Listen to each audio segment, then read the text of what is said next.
May it please the court, opposing counsel, members of the jury. I want to go on one final journey together as we wrap this case up. I want you to think back to some of your last moments of high school. As you were getting ready to graduate, I wonder if you were feeling senses of optimism and hope as you looked forward to maybe going off to college or serving our country or starting a career in service or industry.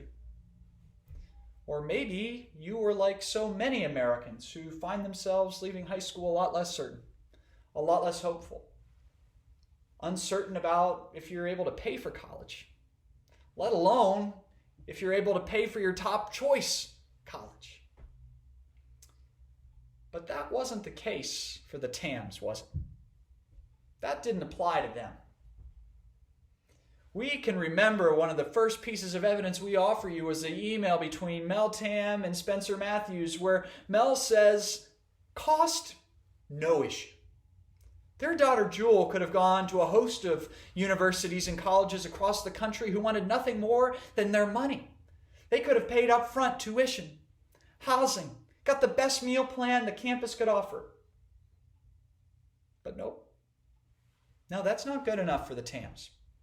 They wanted only the best, the most elite, the most prestigious for their Jewel.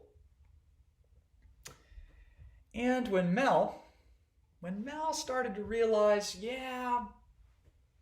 maybe Jewel's not going to get there with her academic prowess. She's not going to get there with her inadequate athletic abilities. She can't get to those elite schools on her own.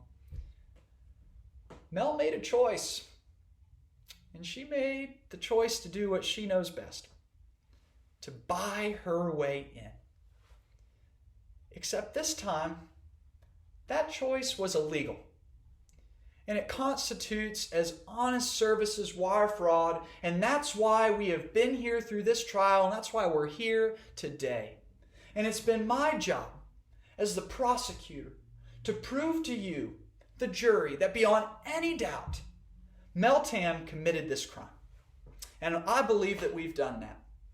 But in a few moments, the judge is going to give you some instructions, and she's going to give you 3 questions. And I want to walk through those questions with you that are going to help you decide whether Mel committed this crime or not. The first question the judge is going to ask you is, did the defendant, Mel Tam, knowingly devise or participate in a scheme to defraud or to obtain money or real property by using false pretenses, representations, or promises? Well, I believe we're going to check yes, because we know that Mel went into this knowingly. She knowingly went out and obtained the services of Spencer Matthews. She met with Spencer Matthews, and Spencer Matthews makes it pretty clear in his testimony, Mel knew what she was getting into. He came to her and he presented 2 portfolios that he was going to build up, right, for Jewel. An academic and an athletic portfolio. Well, Mel says, yeah, let's keep going. I want to do this. But do we remember, Mel says she knew all along her daughter didn't have athletic ability. She wasn't an athlete. She says that in the TV transcript we offer you. But yet she goes forward. She knew what she was getting into, and she knew that they were going to be building up these fake profiles of her daughter, academically and probably most prominently athletically, that just didn't exist at all. But she said she made a choice. She said, yeah, let's do it. Let's go forward. And then she made another choice, didn't she? She makes her second choice. Not only did she say, yeah, let's move forward, but she puts her money where her mouth is. And that's going to take us to question number 2. We're going to say yes to question number 1. We know that she knew what she was doing. We get to question number 2 and say, did the defendant act with the intent to defraud? Well, she puts her money where her mouth is, and she pays $140,000 for Spencer Matthews to build up these portfolios. She knew what these portfolios were going to be.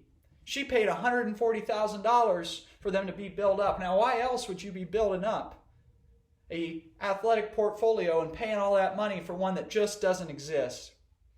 No, She intended to build up that portfolio so that she could have a better shot at getting her daughter into college at one of these elite institutions.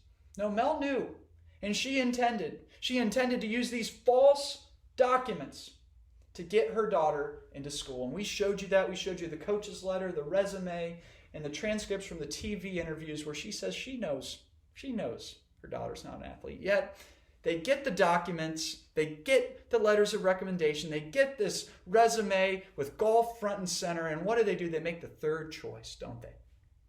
We remember. That's why we're here. Because they sent it in.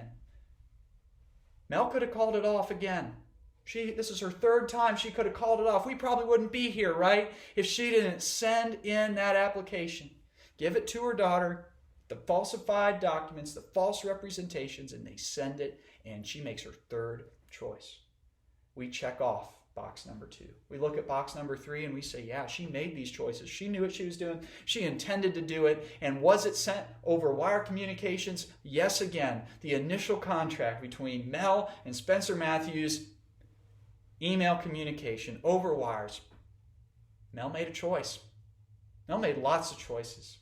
Except this time, her choices brought her to court because the choices that she made are illegal. And we have spent the last week of this trial showing you beyond any shred of doubt that she has made these choices. And now you have a choice. As member of the jury, you have a choice as to whether or not to hold Mel Tam accountable. And you can hold her accountable today. You can hold her accountable for these actions, for buying her daughter's way into school. And you can give her that accountability that she deserves by returning a guilty verdict. Thank you.